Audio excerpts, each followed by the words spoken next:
आप सुन रहे हैं मुंशी प्रेमचंद का प्रसिद्ध उपन्यास गोदान भाग 27 का अगला भाग। गोबर का जी शिशु को गोद में लेकर खिलाने के लिए तरस कर रह जाता था। कभी कभी वह रात को उठकर उसका प्यारा मुखड़ा देख लिया करता था, लेकिन झुनिया की ओर से उसका मन खिंचता था। झुनिया भी उससे बात ना करती, ना उसकी कुछ सेवा ही करती, और दोनों के बीच में यह मालिन्य समय के साथ लोहे के मोर्चे की भांति गहरा, दृढ़ और कठोर होता जाता था। दोनों एक दूसरे की बातों का उल्टा ही अर्थ निकालते, वही जिसमें आपस का द्वेष और भड़के, और कई दिनों तक एक एक वाक्य को मन में पाले रहते और उसे अपना रक्त पिला पिला कर एक दूसरे पर झपट पड़ने के लिए तैयार रहते, जैसे शिकारी कुत्ते हों। उधर गोबर के कारखाने में भी आए दिन एक ना एक हंगामा उठता रहता था। अब की बजट में शक्कर पर ड्यूटी लगी थी। मिल के मालिकों को मजूरी घटाने का अच्छा बहाना मिल गया। ड्यूटी में अगर 5 की हानि थी तो मजूरी घटा देने से 10 का लाभ था। इधर महीनों में इस मिल से भी यही मसला छिड़ा हुआ था। मजूरों का संघ हड़ताल करने को तैयार बैठा हुआ था। इधर मजूरी घटी और इधर उधर हड़ताल हुई।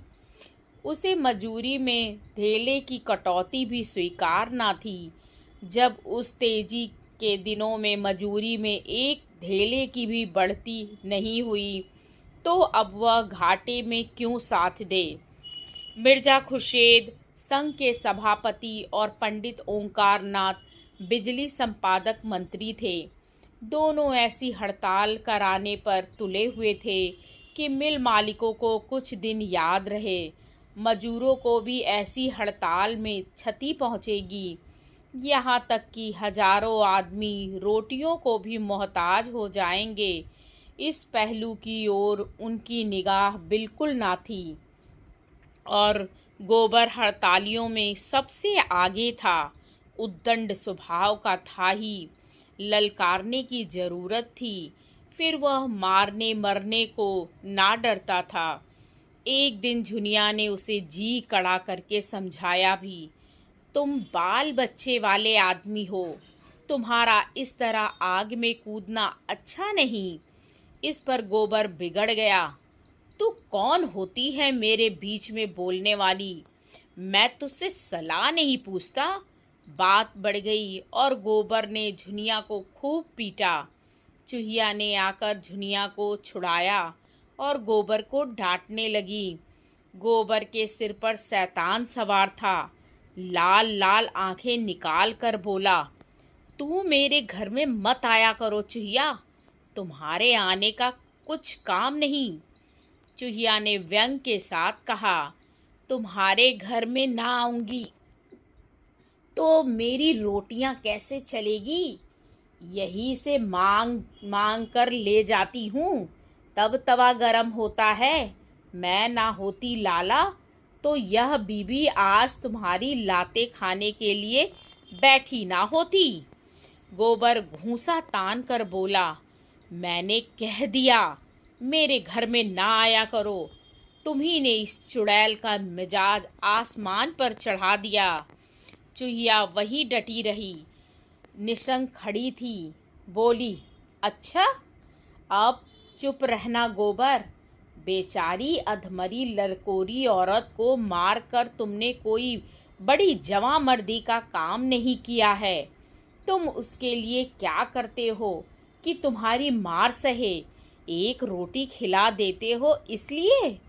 अपने भाग बखानो कि ऐसी गऊ औरत पा गए हो। दूसरी होती तो तुम्हारे मुंह में झाड़ू मारकर निकल गई होती। मोहल्ले के लोग जमा हो गए और चारों ओर से गोबर पर फटकारे पड़ने लगी। वही लोग जो अपने घरों में अपनी स्त्रियों को रोज पीटते थे, इस वक्त न्याय और दया के पुतले बने हुए थे। चूहिया और शेर हो गई और फरियाद करने लगी। दाढ़ी जार कहता है, मेरे घर ना आया करो। बीबी बच्चा रखने चला है, यह नहीं जानता कि बीबी बच्चों को पालना बड़े गुर्दे का काम है। इससे पूछो, मैं ना होती तो आज यह बच्चा जो बछड़े की तरह कुलेले कर रहा है कहाँ होता। औरत को मारकर जवानी दिखाता है।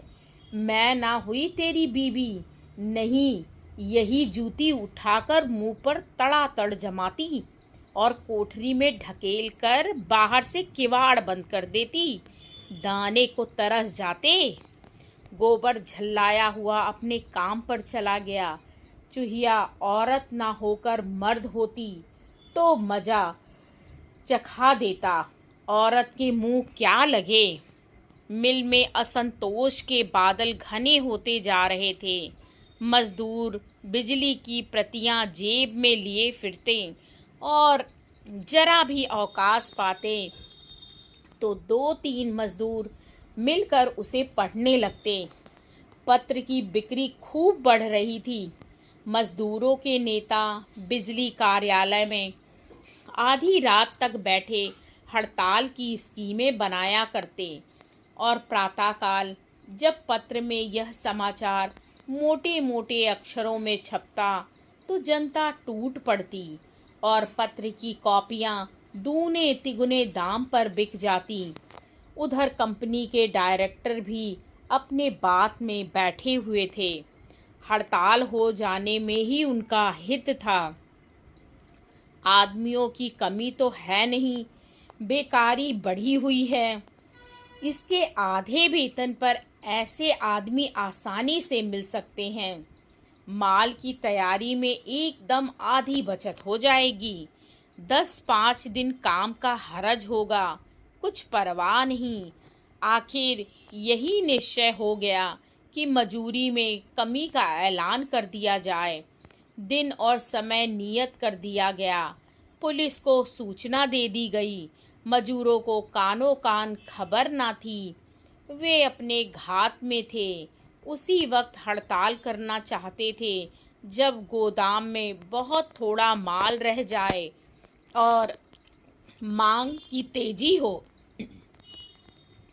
एकाएक एक दिन जब मजूर लोग शाम को छुट्टी पाकर चलने लगे तो डायरेक्टरों का ऐलान सुना दिया गया।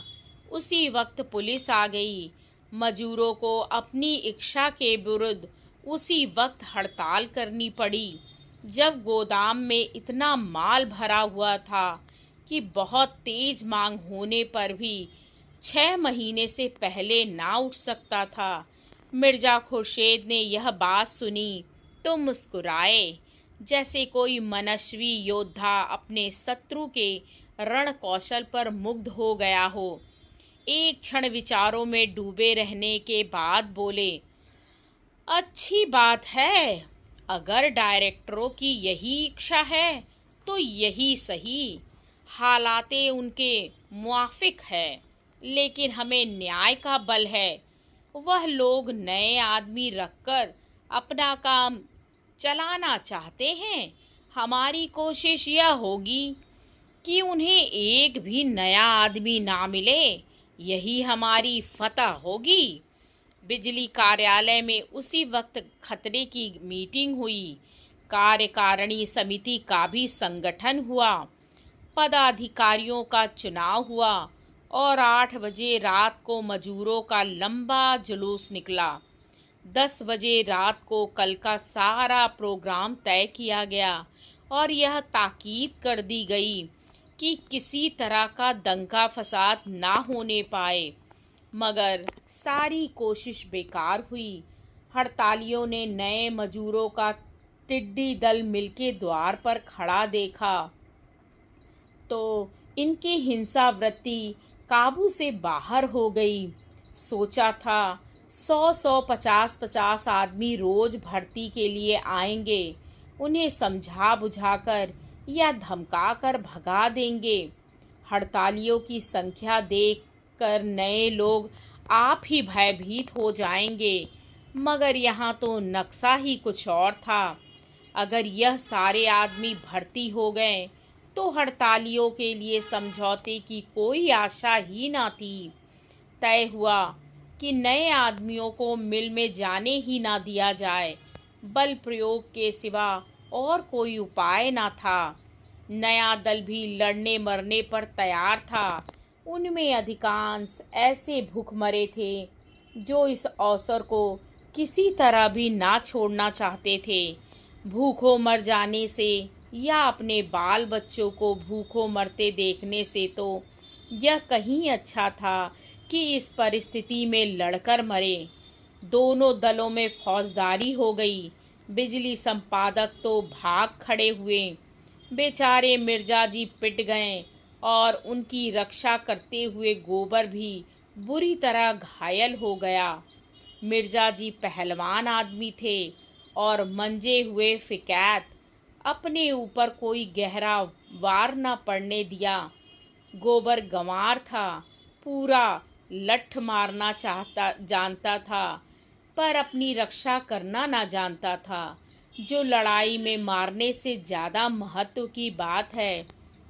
उसके एक हाथ की हड्डी टूट गई, सिर खुल गया और अंत में वही ढेर हो गया। कंधों पर अनगिनती लाठियां पड़ी थीं, जिससे उसका एक एक अंग चूर हो गया था। हड़तालियों ने उसे गिरते देखा तो भाग खड़े हुए। केवल 10-12 जचे हुए आदमी मिर्जा को घेर कर खड़े रहे। नए आदमी विजय पताका उड़ाते हुए मिल में दाखिल हुए और पराजित हड़ताली अपने हताहतों को उठा उठाकर अस्पताल पहुंचाने लगे। मगर अस्पताल में इतने आदमियों के लिए जगह ना थी। मिर्जा जी तो ले लिए गए। गोबर की मरहम पट्टी करके उसके घर पहुंचा दिया गया। झुनिया ने गोबर की यह चेष्टाहीन लोथ देखी तो उसका नारित्व जाग उठा। अब तक उसने उसे सबल के रूप में देखा था, जो उस पर शासन करना चाहता था, डांटता था, मारता था। आज वह अपंग था, निसहाय था, दयनीय था। झुनिया ने खाट पर झुककर आंसू भरी आंखों से गोबर को देखा और घर की दशा का ख्याल करके उसे गोबर पर एक ईर्ष्यामय क्रोध आया। गोबर जानता था कि घर में एक पैसा नहीं है। वह यह भी जानता था कि कहीं से एक पैसा मिलने की आशा नहीं है। यह जानते हुए भी उसके बार बार समझाने पर भी उसने यह विपत्ति अपने ऊपर ली। उसने कितनी बार कहा था, तुम इस झगड़े में ना पड़ो। आग लगाने वाले आग लगाकर अलग हो जाएंगे, जाएगी गरीबों के सिर। लेकिन वह कब उसकी सुनने लगा था। वह तो उसकी बैरिन थी। मित्र तो वह लोग थे जो अब मजे से मोटरों में घूम रहे थे। उस क्रोध में एक प्रकार की तृष्टि थी, जैसे हम उन बच्चों को कुर्सी से गिर पड़ते देखकर, जो बार बार मना करने पर भी खड़े होने से बाज ना आते थे, चिल्ला उठते हैं, अच्छा हुआ, बहुत अच्छा, तुम्हारा सिर क्यों ना दो हो गया। लेकिन एक ही क्षण में गोबर का करुण क्रंदन सुनकर उसकी सारी संज्ञा सिहर उठी। व्यथा में डूबे हुए यह शब्द उसके मुंह से निकले, हाय हाय, सारी देह भुरकुस हो गई, सबों को तनिक भी दया न आई। वह उसी तरह बड़ी देर तक गोबर का मुंह देखती रही।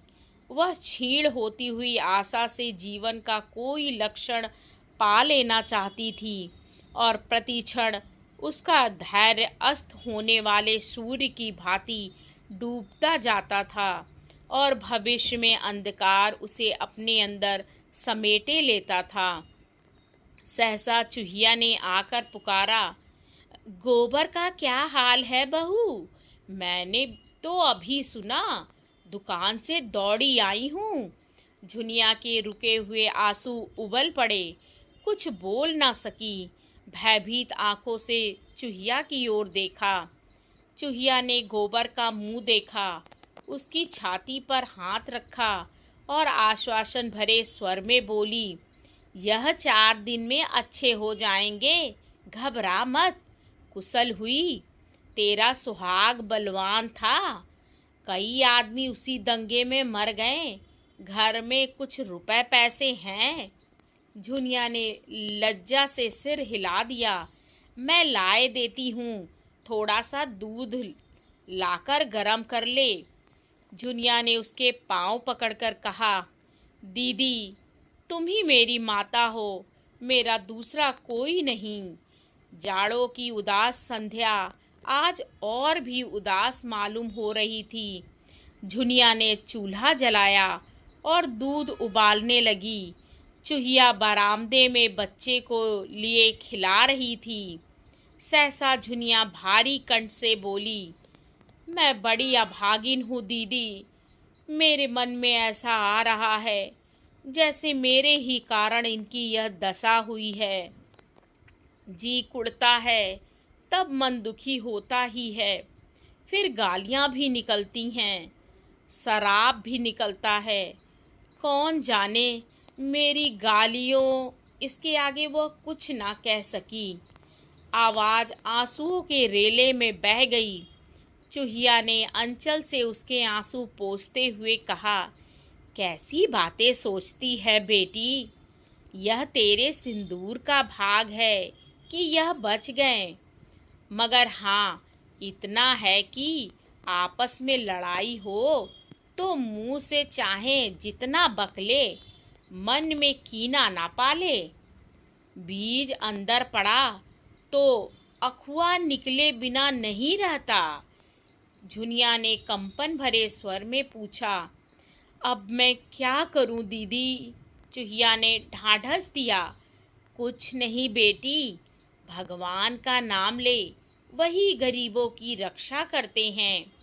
उसी वक्त गोबर ने आंखें खोली और झुनिया को सामने देखकर याचना भाव से छीड़ स्वर में बोला, आज बहुत चोट खा गया झुनिया।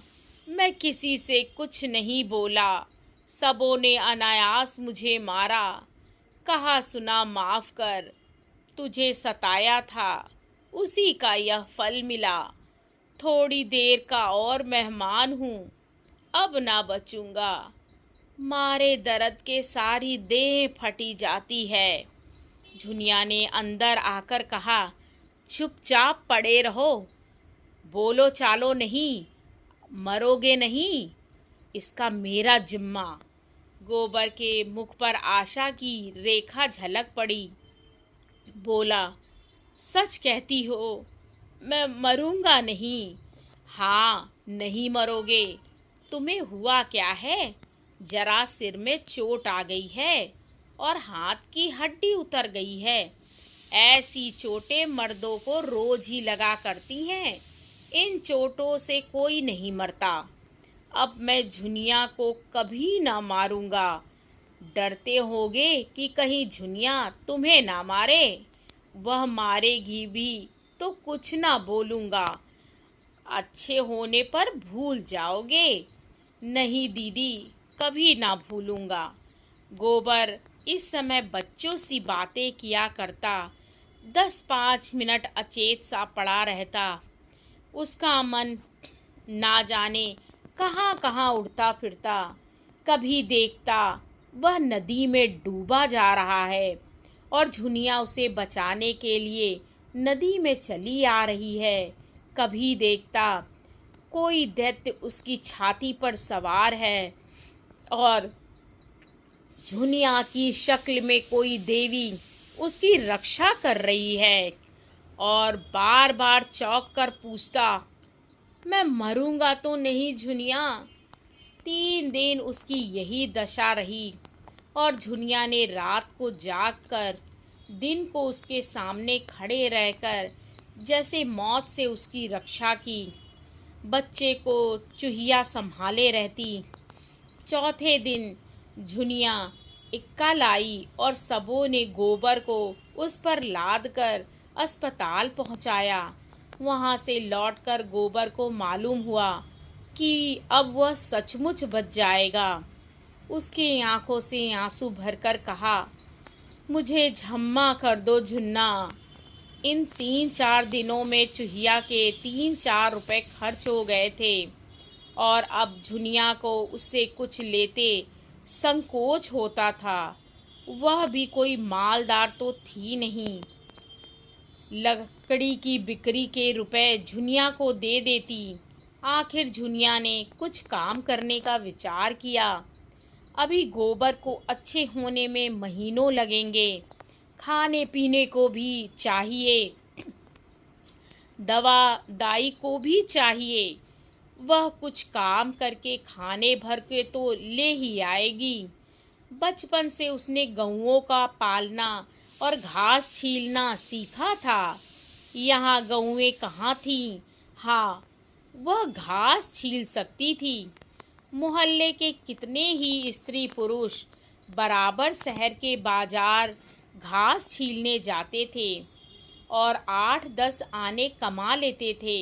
वह प्रातःकाल गोबर का हाथ मुंह धुलाकर और बच्चे को उसे सौंपकर घास छीलने निकल जाती और तीसरे पहर तक भूखी प्यासी घास छीलती रहती। फिर उसे मंडी में ले जाकर बेचती और शाम को घर आती। रात को भी वह गोबर की नींद सोती और गोबर की नींद जागती। मगर इतना कठोर श्रम करने पर भी उसका मन ऐसा प्रसन्न रहता मानो झूले पर बैठी गा रही है। रास्ते भर साथ की स्त्रियों और पुरुषों से चुहल और विनोद करती जाती। घास छीलते समय भी सबों से हंसी दिल लगी होती रहती। ना किस्मत का रोना, ना मुसीबत का गिला। जीवन की सार्थकता में, अपनों के लिए कठिन से कठिन त्याग में और स्वाधीन सेवा में जो उल्लास है, उसकी ज्योति एक एक अंग पर चमकती रहती। बच्चा अपने पैरों पर खड़ा होकर जैसे तालियां बजा बजा कर खुश होता है, उसी आनंद का वह अनुभव कर रही थी। मानो उसके प्राणों में आनंद का कोई सोता खुल गया हो। और मन स्वस्थ हो तो देह कैसे अस्वस्थ रहे। उस 1 महीने में जैसे उसका कायाकल्प हो गया हो। उसके अंगों में अब शिथिलता नहीं, चपलता है, लचक है, सुकुमारता है। मुख पर पीलापन नहीं रहा, खून की गुलाबी चमक है। उसका यौवन जो इस बंद कोठरी में पड़े पड़े अपमान और कला से कुंठित हो गया था, वह मानो ताजी हवा और प्रकाश पाकर लहलहा उठा है। अब उसे किसी बात पर क्रोध नहीं आता। बच्चे के जरा सा रोने पर जो वो झुंझला उठती थी, अब जैसे उसके धैर्य और प्रेम का अंत ही ना था। इसके खिलाफ गोबर अच्छा होते जाने पर भी कुछ उदास रहता था।